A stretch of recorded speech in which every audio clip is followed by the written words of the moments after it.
रात की घनी तारों भरी चादर गांव को अपनी छांव में ढांक रही थी। गांव के किनारे एक विलक्षण बगीचा था जिसमें पुराने खड़े पेड़ों की रहस्यमय छांव छाई हुई थी। इस छांव में एक अजनबी ने अपने कदम रखे। उसकी नजरें उस बगीचे के पेड़ों पर गईं।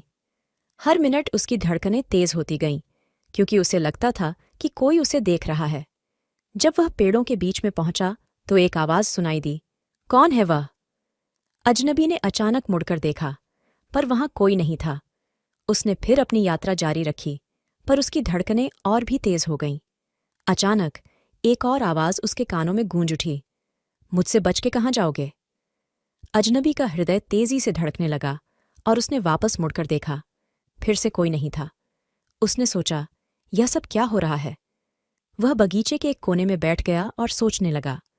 फिर उसने समझा कि यह सब उसकी ही धारणा है और वह अपनी ही संवेदना के खेल में फंस गया है। अजनबी ने अपने आप से कहा, मैं अपने ही भ्रम में उलझ गया हूं। उसने अपनी धारणाओं को छोड़ दिया और बगीचे से बाहर निकल गया।